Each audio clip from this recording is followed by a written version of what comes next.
Hello Mia, first of all congratulations and question ko lang, paano napunta sa linya ng pagkanta si Mia?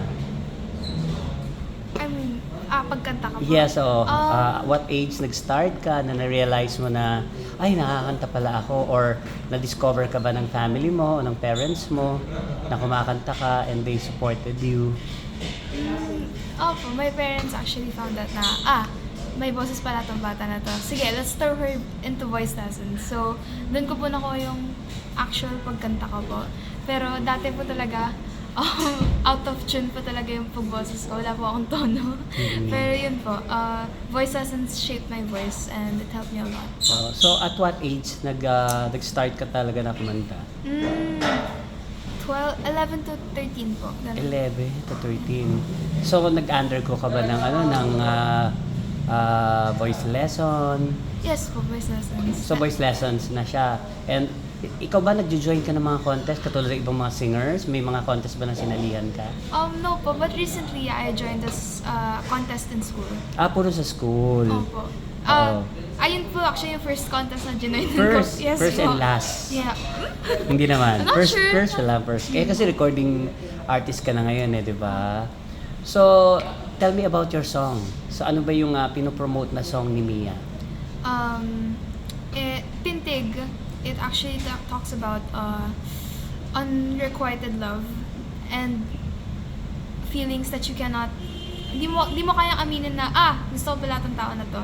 Yun po yung nafe-feel ko sa kanta ko kasi I feel that as well for someone and parang di ko alam kung gusto sila or I'm just admiring them. So Pintig, it feels that way. So, parang true to life to.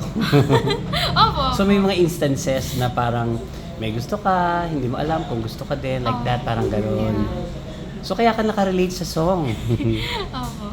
So, nung pinarinig sa'yo ni, grabe, di ba, Maestro Benny Saturno yung gumawa ng kanta mo. So, anong pakiramdam? Isang iconic, di ba, composer, yung gumawa ng kanta mo. It was actually shocking to me kasi po, Benny Saturno, di ba? What the heck?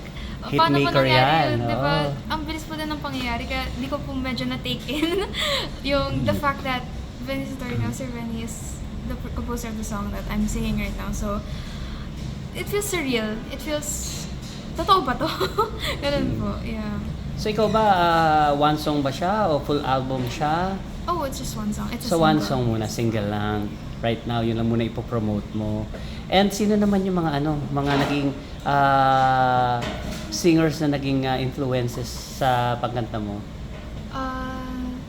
I can't say na may specific po, pero what really took it in was bossa nova, the genre of bossa nova. And the fact that, Gen Z or kids these days, even oldies, boomers, whatever they're called now, they like bossa nova. At some point, they'll like bossa nova. And I think this song is gonna really click with people. Yeah.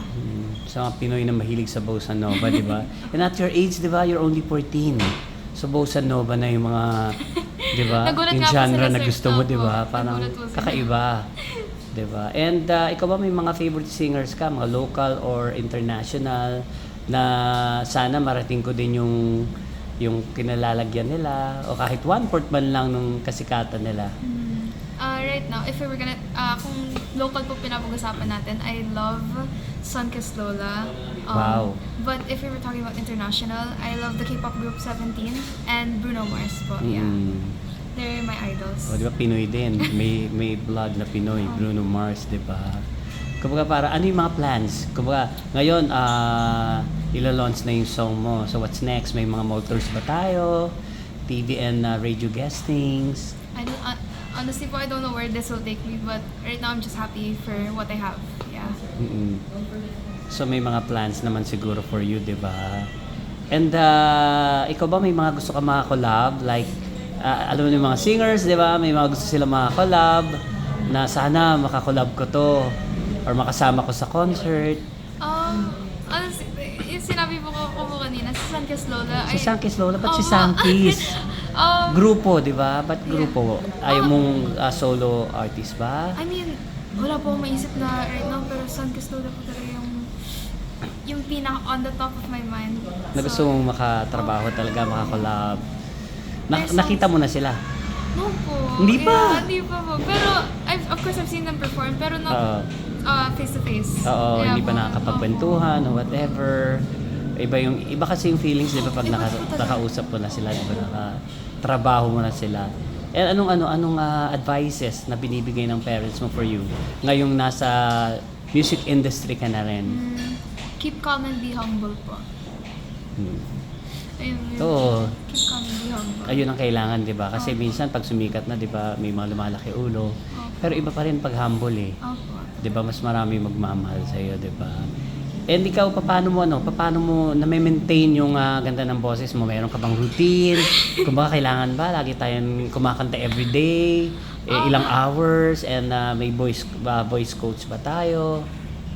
Honestly po, pagtapos po ng voice lessons ko, parang todo ko na po ginagamit boses ko, parang wala po ako masyadong pang-maintain. As long as you drink a lot of water instead of like soft drinks and stuff like that. Water po talaga yung nagpapamaintain po ng boses. So wala nang soft drinks, wala nang ice cream, wala nang chocolates. Yun, pwede naman po. May mga times. May mga times. Kasi sabi nila, di ba, masisira ang boses mo pag sobrang sweets, di ba? Oo. So may mga times din, pwede to. Damihan na lang ng tubig. Opo. Di ba? Dapat maging 90% water ka na lang po. Kesa 80. So anong kakaiba ni Mia compare sa ibang mga teen singers na kasi ang dami. Ang daming mga teen singers na lumalabas ngayon. So anong kakaiba kay Mia? I'm not trying to be different. I'm merely trying, to just reach out to the audience that I feel that is there. It doesn't matter if I'm different from someone. If you find out about me, then I'm very grateful for you to find out about me. So anong special sa'yo? Anong aabangan? Kaya, ikaw kakaiba, di ba? Kasi iba, ang dami, puro pop. Ikaw, bossa nova. So, 1 point yun, di ba, na kakaiba ka sa kanila. Thank you po. So, ano pa yung mga aabangan sa'yo? Na mga magiging supporters mo? I write songs, yeah. So, So composer din. Yeah, I compose songs on my own. Siguro, isa sa mga songs mo, isa sa written songs mo, ikaw kakanta. Opo, and I'd love for the people that I will be able to reach to love them as well. So, yeah. So, ano naging inspiration mo pag nagsusulat ka ng kanta? More on sa family ba yan? Sa mga friends mo? O hugot songs tayo? Honestly po, I have no main genre. Pero sa mga na-write ko na po, it's based on experiences. Kahit isang word pa yan po, bigla lang na po ako napapakanta and I make a song out of it. Pero puro love songs, puro love songs puro ngayon for my songs po ngayon. Puro love songs. Yeah. In love ba si Mia? Kamusta naman ang puso ni Mia? Kasi, di ba, the way you answer about your song, about your compositions, more on love. So, may inspiration ba ngayon si Mia at your age? Opo, mga muse po, may mga Mga secret, kung parang inspiration, di ba? So, kailangan, pero for you, at your age, dapat focus muna sa career. Sayang naman, nandito ka na, di ba? Sino sila? Next time na lang. Ganun, di ba? And anong pwede mong ibigay na advice sa mga newbies din na katulad mo na nangangarap din magkaroon ng sariling song and makompose ng isang Venice Saturno. Yun, di ba? Always know that there's a chance you can take, but don't be afraid to think twice about it. Ayan po. Ikaw ba, takot ka sa mga basher? Takot ka bang mabash? No po. I'm not really scared about it. Of course, may vulnerability, pero po, ba't mo kailangan mong bash kung nananahimik lang yung tao? Hindi, alam naman natin, di ba, mga performers, sa mga artists, prone yan sa mga bashes, di ba? So, ikaw, paano mo siya iti-take? Like, for example, ikaw, binash ka, hindi siya magaling, ganyan. Yung tipong ganon. So, paano mo siya iti-take? Siyempre, kung may specific po sila na bakit hindi ako magaling, I'd take it in as, not an insult, pero to actually think about it and be conscious na, mali ba yung ginawa ko? So, it's either taking it as advice or I'm just gonna throw it away po. Kaysa pumatol. Opo. 'Di ba? Mas magiging worse. Tsaka ano naman yan, sarili niyang ano yan, Opo. comment sa'yo, 'di ba? So, bahala siya sa buhay niya. Parang gano'n lang naman, 'di ba? Ganun naman din. Anyways, congratulations in advance and hopefully makatrabaho din kita and sana makita natin na lumaki ang pangalan ni Mia at magkaroon ng mga maraming hit songs. And last question nga pala ito, may pahabol na question lang. If ever na merong isang artist bukod sa Sankis Lola na gusto mong gawa ng kanta, sino and why? Gawan ng kanta. The one! Oo, gagawan. Nakala ko the one. Gawan. Na kakantahin niya yung sarili mong composition. Oh my gosh. Kung magkakaroon ng opportunity, di ba? Ala, hirap na mag-isip. Ang dami nila. Yung mga top singers natin na sana magawan ko siya ng kanta, di ba? Marami naman diyan, meron tayong Moira, meron tayong Sarah Geronimo, di ba? Meron tayong Julian San Jose. Na-pressure po ako sa Saan tanong. dami? Wala po ako naisip. Hindi, okay lang naman. Na-block ko po yung...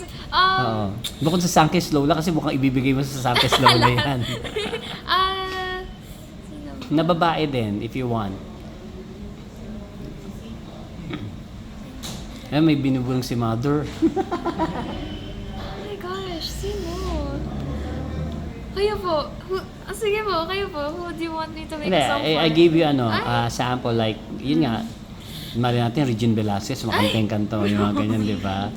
Wala namang masamang mangarap. Malay natin, dumating yung time na sumikat ka and, di ba, you compose songs, definitely marami nang gustong magawan mo ng kanta.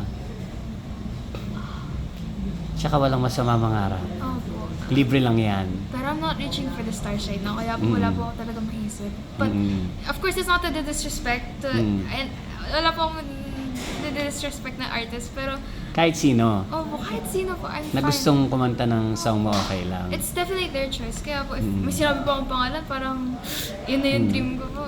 Hindi, may mga ganun kasi, di ba, may mga celebrities na nangangarap din sila someday, di ba, na ganun. So ikaw kahit sino, baguhan man yan, super sikat man yan, Yeah. basta gusto yung kanta mo kakantahin. Kahit kaibigan ko pa yan po, okay na po. Ay, eto pa, ikaw ba may nagawa ka ng may ginawa ka ng kanta sa kaibigan mo, nagkwento lang sa'yo. Tapos, sinabi mo sa kanya, oy, friend, ginawan kita ng kanta. Actually, recently, someone like said a phrase to me, tapos sabi ko, oy, pwede kanta yan ah. So ngayon pa parang sinapag-isipan ko na po. How will it go? Tapos sabi mo sa kanya, may kanta ko for you. Opo, ganun. Ganun po, yeah. So mahirap makapagkwentuhan sa'yo, no? Ay, hindi naman. Biglang nakakabuo ka ng kanta. Paano kung hugot niya yun, di ba, no? Pero mas madali mong isulat pag hugot. Hugot?